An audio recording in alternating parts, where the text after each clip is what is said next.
St James, hope you're all okay and you've had a lovely day.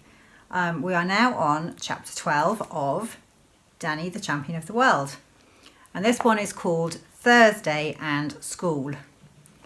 The next day was Thursday, and before we set out for the walk to my school that morning, I went around behind the caravan and picked 2 apples from our tree, one for my father and one for me. It is the most marvellous thing to be able to go out and help yourself to your own apples whenever you feel like it. You can do this only in the autumn, of course, when the fruit is ripe, but all the same, how many families are so lucky? Not 1 in 1,000, I would guess. Our apples were called Cox's Orange Pippins, and I liked the sound of the name almost as much as I liked the apples. At 8 o'clock we started walking down the road towards my school in the pale autumn sunshine, munching our apples as we strode along. Clink went my father's iron foot each time he put it down on the hard road. Clink, clink, clink. "Have you brought money to buy raisins?" I asked. He put a hand in his trouser pocket and made the coins jingle. "Will Cooper's be open so early?" "Yes," he said. "They open at 8:30. I really loved those mornings walks to school with my father. We talked practically the whole time. Mostly it was he who talked and I who listened, and just about everything he said was fascinating. He was a true countryman. The fields, the streams, the woods, and all of the creatures who lived in these places were part of his life. Although he was a mechanic by trade and a very fine one, I believe that he could have become a great naturalist if only he had good schooling. Long ago, he had taught me all of the names of the trees and the wildflowers and the different grasses that grow in the fields. All the birds too I could name, not only by sighting them, but by listening to their calls and their songs. In springtime, we would hunt for birds' nests along the way, and when we found one, he would lift me up on his shoulders so I could peek into them and see the eggs, but I was never allowed to touch them. My father told me a nest of eggs in it was one of the most beautiful things in the world. I thought so too.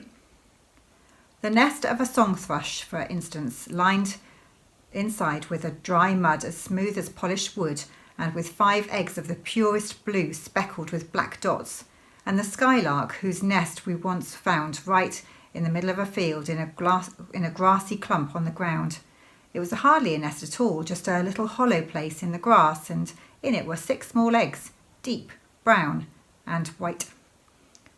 "Why does the skylark make its nest on the ground where the cows can trample on it?"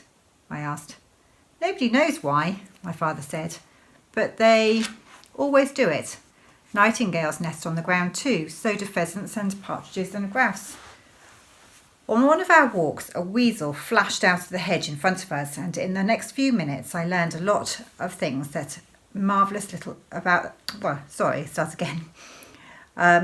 one of our walks, a weasel flashed out of the hedge in front of us, and in the next few minutes I learned a lot of things that marvellous little creature did.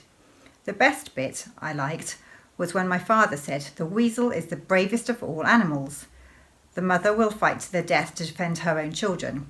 She will never run away, not even from a fox which is 100 times bigger than her. She will stay beside her nest and fight the fox until she is killed." Another time when I said, "Just listen to that grasshopper, Dad," and he said, "No, that's not a grasshopper, my love, it's a cricket. And did you know that crickets have ears in their legs?" It's not true. It's absolutely true. And the grasshoppers have theirs in their sides of their tummies. They are lucky to be able to hear at all, because nearly all of the vast hordes of insects on this earth are deaf as well as dumb and live in a silent world. On this Thursday, on this particular walk to school, there was an old frog croaking in the stream behind the hedge as we went by. "Can you hear him, Danny?" "Yes," I said. "That is a bullfrog calling to his wife. He does it by blowing out his dewlap and letting it go with a burp." "What's a dewlap?" I asked. "It's the loose skin on his throat. He can blow it up just like a balloon." "What happens when his wife hears him?" "She goes hopping over to him. She's very happy to have been invited, but I'll tell you something very funny about the old bullfrog. He often becomes so pleased with the sound of his own voice that his wife has to nudge him several times before he'll stop his burping and then turn around to hug her. That made me laugh. "Don't laugh too loud," he said, twinkling at me with his eyes. "We men are not so very different from the bullfrog." We parted at the school gates and my father went off to buy raisins. Other children were streaming in through the gates and heading up the path to the front door of the school. I joined them but kept silent.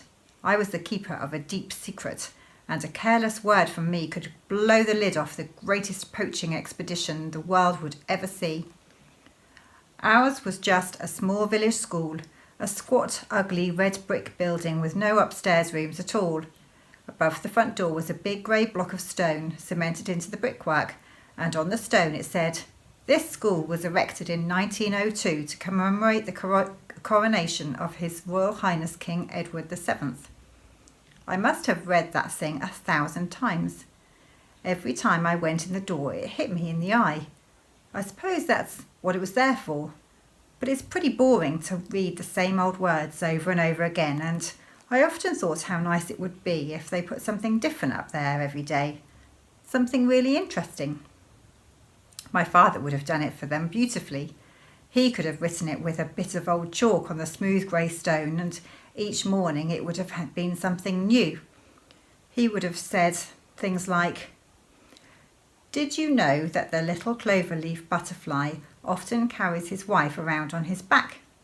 Another time he might have said, "The guppy has funny habits. When he falls in love with another guppy, he bites her on the bottom." And another time, "Did you know that the death's head moth can squeak?" And then again, "Birds have almost no sense of smell, but they have good eyesight and they love red colours. The flowers they like are red and yellow, but never blue." And perhaps another time he would get out his chalk and write, "Some bees have tongues which they can unroll until they are nearly twice as long as the bee itself. This is to allow them to gather nectar from the flowers that have very long, narrow openings." Or he might have written, "I'll bet you didn't know that in some big English country houses, the butler still has to iron the morning newspaper before putting it on his master's breakfast table." There were about 60 boys and girls in our school, and their ages went from 5 to 11. We had 4 classrooms and 4 teachers. Wow. Miss Birdseye taught the kindergarten, the 5-year-olds and the 6-year-olds, and she was a really nice person. She used to keep a bag of aniseed balls in the drawer of her desk, and anyone who did good work would be given 1 aniseed ball to suck right there and then during the lesson. The trick with aniseed balls is never to bite them.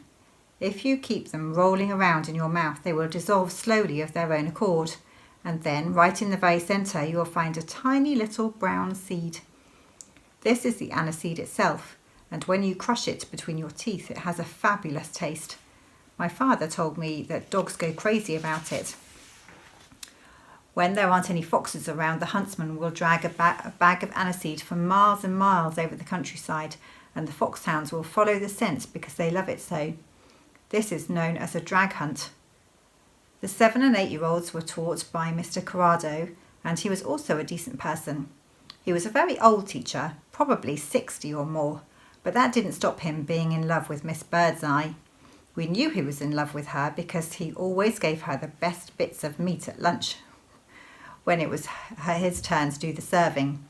And when she smiled at him, he would smile back, and in the soppiest way you can imagine, showing all his front teeth, top and bottom, and most of the others as well. A teacher called Captain Lancaster took 9 and 10-year-olds, and this year included me. Captain Lancaster, sometimes known as Lankers, was a horrid man.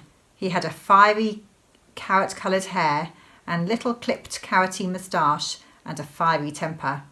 Carroty-coloured hairs were also sprouting out of his nostrils and his ear holes. He had been a captain in the army during the war against Hitler, and that was why he still called himself Captain Lancaster, instead of just plain Mr. My father said it was an idiotic thing to do. There were millions of people still alive, he said, who had fought in that war, but most of them wanted to forget the whole beastly thing, especially those crummy military titles. Captain Lancaster was a violent man, and we were all terrified of him. He used to sit in his desk, stroking his carroty moustache and watching us with his pale, watery blue eyes, searching for trouble. As he sat there, he would make queer sniffling grunts through his nose, like some dog sniffing around a rabbit hole. There's a picture of him there.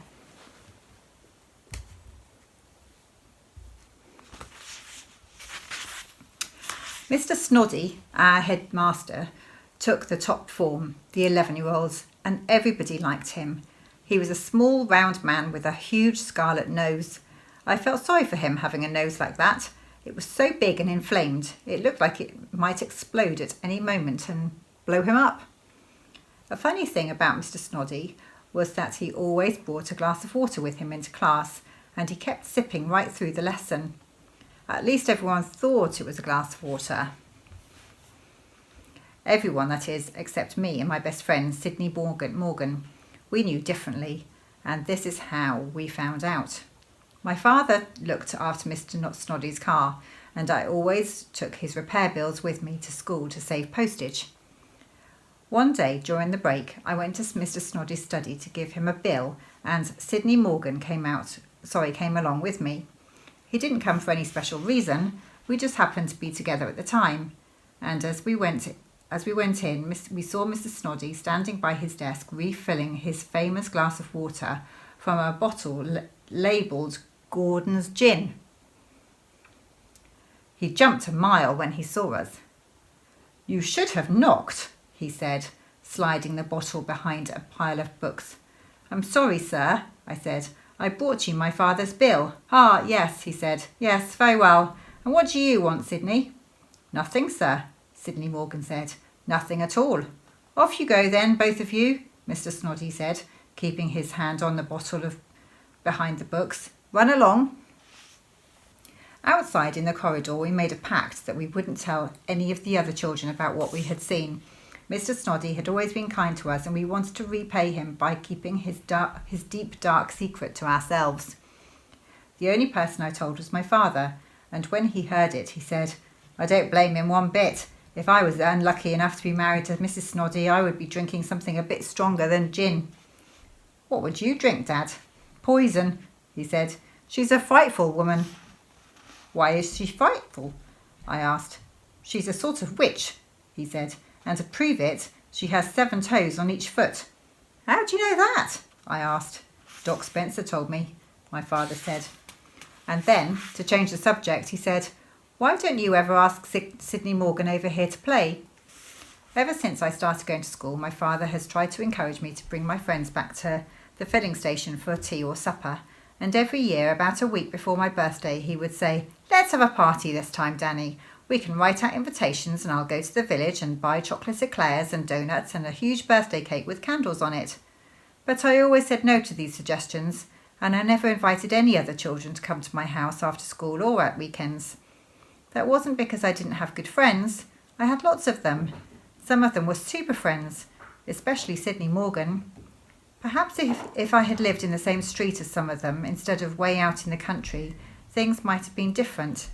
But then again, perhaps they wouldn't. You see, the real reason I didn't want anyone else to come back and play with me was because I had such a good time being alone with my father. By the way, something horrible happened on that Thursday morning after my father had left me at the school gate and gone off to buy raisins. We were having our first lesson of the day with Captain Lancaster, and he had set us a whole bunch of multiplication sums to work out in our exercise books. I was sitting next to Sydney Morgan on the back row, and we were both slogging away. Captain Lancaster sat up from his desk, gazing suspiciously around the class with his watery blue eyes, and even from the back row I could hear him snorting and snuffling through his nose like a dog outside a rabbit hole. Sydney Morgan covered his mouth with his hands and whispered very softly to me, "What are 8 9s?" "72, I whispered back. Captain Lancaster's finger shot out like a bullet and pointed straight to my face. "You," he shouted. "Stand up." "Me, sir?" I said. "Yes, you blithering little idiot." I stood up. "You were talking," he barked. "What were you saying?" He was shouting at me as though I was a platoon of soldiers on the parade ground. "Come on, boy, out with it." I stood still and said nothing. "Are you refusing to answer me?" he shouted. "Please, sir," Sydney said. "It was my fault. I asked him a question." "Oh, you did you? Stand up." Sydney stood up beside me. "And what exactly did you ask him?" Captain Lancaster said, speaking more quietly now and far more dangerously. "I asked him what are 8 9s, Sydney said. "And I suppose you answered him," Captain Lancaster said, pointing at me again. He never called any of us by our names. It was always you or boy or girl or something like that. "Did you answer him or didn't you? Speak up, boy." "Yes, sir," I said. "So you were cheating," he said. "Both of you were cheating." We kept silent. "Cheating is a repulsive habit practiced by gutter snipes and dandyprats," he said. From where I was standing, I could see the whole class sitting absolutely rigid, watching Captain Lancaster. Nobody dared move. "You may be permitted to cheat and lie and swindle in your own homes," he went on, "but I will not put up with it in here." At this point, a sort of blind fury took hold of me and I shouted back at him, "I am not a cheat." There was a fearful silence in the room. Captain Lancaster raised his chin and fixed me with his watery eyes. "You are not only a cheat, but you are also insolent," he said quietly. "You are a very insolent boy. Come here, both of you. Come up here." As I stepped out from my desk and began walking up towards the front of the class, I knew exactly what was going to happen. I had seen it happen to others many times, to both boys and girls, but up until now it had never happened to me. Each time I had seen it, it had made me feel quite sick inside. Captain Lancaster was standing up and crossing over to the tall bookcase that stood against the left-hand wall of the classroom. He reached up to the topmost shelf of the bookcase and brought down the dreaded cane. It was white, this cane, white as bone, and very long and very thin, with one end bent over into a handle like a walking stick. "You first," he said, pointing at me with the cane. "Hold out your left hand." And there's a picture of him with the cane. He doesn't sound a very nice man, does he? It was almost impossible to believe that this man was about to injure me physically and in cold blood. As I lifted my left hand palm upwards and held it there, I looked at the palm itself and the pink skin and the fortune teller's lines running over it, and I still could not bring myself to imagine that anything was going to happen to it. The long white cane went up high in the air and came down on my hand with a crack like a rifle going off. I heard the crack first, and about 2 seconds later I felt the pain. Never had I felt a pain such as that in my whole life. It was as though someone were pressing a red-hot poker against my palm and holding it there. I remember grabbing my injured hand with my right hand and ramming it between my legs and squeezing my legs together against it. I squeezed and squeezed as hard as I could, as if trying to stop the hand from falling to pieces. I managed not to cry, but I couldn't keep the tears from pouring from my... I managed not to cry out loud, but I couldn't keep the tears from pouring down my cheeks. From somewhere nearby I heard another fearful swish crack, and I knew that poor Sydney had just got it as well. But oh, that fearful, searing, burning pain across my hand. Why didn't it go away? I glanced at Sydney. He was doing just the same as me, squeezing his hand between his legs and making the most awful face. "Go and sit down, both of you," Captain Lancaster ordered. We stumbled back to our desks and sat down. "Now, get on with your work," said the dreaded voice. "And let us have no more cheating, no more insolence either." The class bent their heads down over their books like people in church saying their prayers. I looked at my hand. There was a long, ugly mark, about 1/2 inch wide, running across the palm, just where the fingers joined the hand. It was raised up in the middle, and the raised part was pure white with red on both sides. I moved the fingers. They moved all right, but it hurt to move them. I looked at Sydney. He gave me a quick, apologetic glance under his eyelids, and then went back to his sums. When I got home from school that afternoon, my father was in the workshop. "I've bought the raisins," he said. "We will now put them in to soak. Fetch me a bowl of water, Danny." I went over to the caravan and got a bowl and half filled it with water. I carried it to the workshop and put it on the bench. "I opened up the packets and tipped them all in," my father said. This was one of the really nice things about my father. He didn't take over and want to do everything himself. Whether it was a difficult job like adjusting a carburetor in a big engine, or whether it was simply tipping some raisins into a basin, he always let me go ahead and do it myself whilst he watched and stood ready to help. He was watching me now as I opened the first packet of raisins. "Hey!" he cried, grabbing my left wrist. "What's happened to your hand?" "It's nothing," I said, clenching the fist. He made me open it. The long scarlet mark lay across my palm like a burn. "Who did it?" he shouted. "Was it Captain Lancaster?" "Yes, Dad, but it's nothing." "What happened?" He was gripping my wrist so hard it almost hurt. "Tell me exactly what happened." I told him everything. He stood there holding my wrist, his face going whiter and whiter, and I could see the fury beginning to boil up dangerously inside him. "I'll kill him," he softly whispered when I had finished. "I swear I'll kill him." His eyes were blazing and all the colour had gone from his face. I had never seen him look like that before. "Forget it, Dad." "I will not forget it," he said. "You did nothing wrong and he had absolutely no right to do this to you.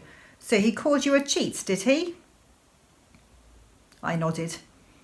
He had taken his jacket from the peg on the wall and was putting it on. "Where are you going?" I asked. "I am going straight to Captain Lancaster's house and I'm going to beat the daylights out of him." "No!" I cried, catching hold of his arm. "Don't do it, Dad, please. It won't do any good. Please don't do it." "I've got to," he said. "No!" I cried, tugging at his arm. "It'll ruin everything. It'll only make it worse. Please forget it." He hesitated then. I held on to his arm. He was silent, and I could see the rush of anger slowly draining out of his face. "It's revolting," he said. "I'll bet they did it to you when you were at school." I said, "Of course they did. And I'll bet your dad didn't go rushing off to beat the daylights out of the teacher who did it." He looked at me but kept quiet. "He didn't, did he, Dad?" "No, Danny, he didn't," he answered softly. I let go of his arm and helped him off with his jacket and hung it back on the peg. "I'm going to put the raisins in now," I said, "and don't forget that tomorrow I have a nasty cold and I won't be going to school." "That's right," he said. "Yes, that's right. We've got 200 raisins to fill," I said. "Ah," he said, "so we have." "I hope we'll get them done in time," I said. "Does it still hurt?" he asked. "That hand?" "No," I said, "not one bit."